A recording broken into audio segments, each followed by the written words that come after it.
Remember to never cheap out when you're selecting your obstetrician.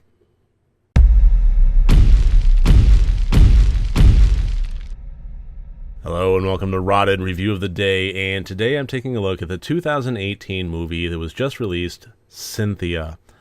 The best I can really describe it as, it seems like a bit of a modern spin on the 1974 classic, It's Alive. It has that kind of birth, scary, monstrous child kind of element to it.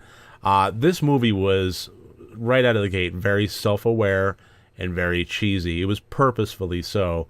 And I thought parts of it worked, parts of it didn't. It was fun. It certainly wasn't scary. But it also wasn't very good. To get into why, let's get into the categories. As always, 4 different categories, each one worth up to 25 points for a total possible score of 100 points. And the plot of this one, I gave a 6 out of 25. This was pretty stupid from start to finish. It was pretty stupid from the start, and it took some really weird turns that certainly didn't save it. Just what was written on the page, I really couldn't get behind. I really couldn't give any more than a 6 out of 25. The plot followed a couple that are trying to conceive, and they go on, they're doing IVF injections, and they're trying very desperately, and it's causing friction between the two of them until finally she is pregnant. And throughout the course of the pregnancy, there's a little bit of complication going on. The obstetrician thought that she might have twins.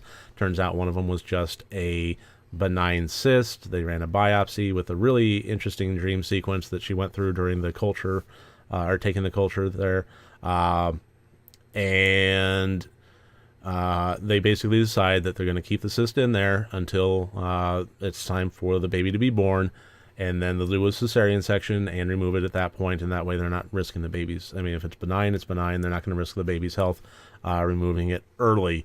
So they do. She gives birth, cesarean section and so forth.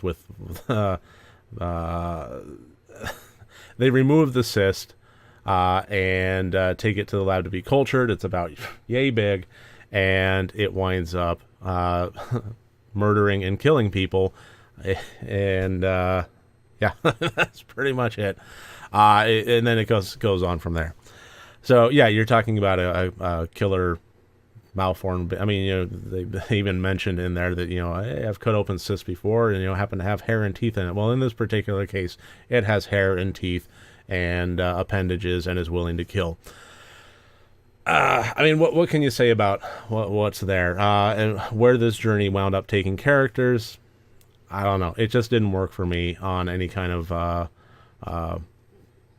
coherent quality movie level. So 6 out of 25 for the plot. The intent of this one, I gave a 16 out of 25. I think this was supposed to be a cheesy birth horror movie. Like I said, it is very self-aware. It doesn't take itself seriously.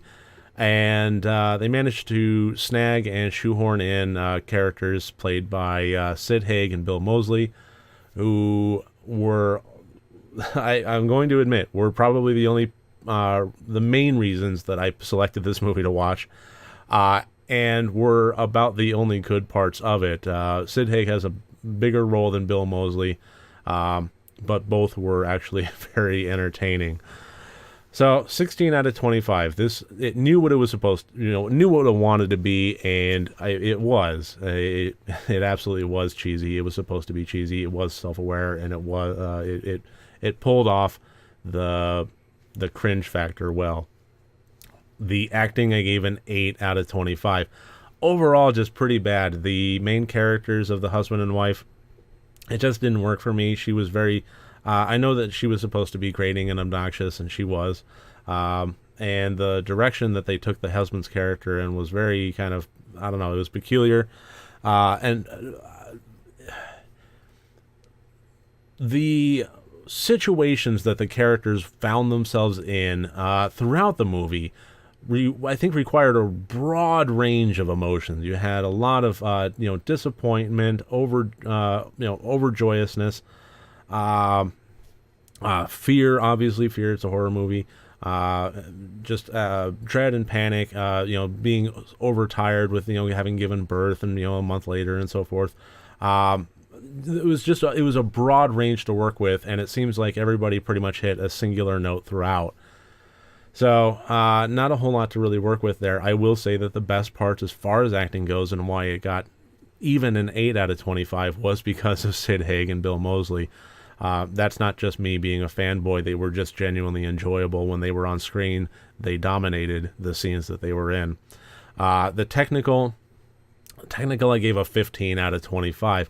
That was actually pretty solidly, I would say, on the high side of average. The creature effects and the blood effects, and when it did, get down to gruesomeness, I thought was pretty on point. It worked, and it was good, and it was fun, and that was the point of it. When you have a little killer deformed baby cyst hybrid thing running around in the ductwork, it's supposed to be cheesy and fun, but ultimately, I thought it was still a good creature design, and it worked well, and so and some of the kills were pretty darn creative. It was very over the top, and I genuinely enjoyed what it wound up putting on the screen on a technical level. So yeah, 15 out of 25 for the technical, and that gives us a total score of 45 out of 100 points. So where do I land with this one? Would I recommend it? I would say no. But if somebody came up to me and said, hey Mike, I want to watch a campy movie. I want to watch a modern movie that has a cheesy, self-aware quality to it. It would be honestly one of the first ones in my mind. It's like, Cynthia, you should probably just sit down and watch that. Have a big old bowl of popcorn, because this is absolutely a popcorn movie. It is not a huddle with your loved one and be scared movie. It is a popcorn, laugh and have fun with it horror movie. So that's pretty much where I landed with this. I really appreciate you joining me today. And remember, next time you want to watch a horror movie, first make sure that it's good and rotted.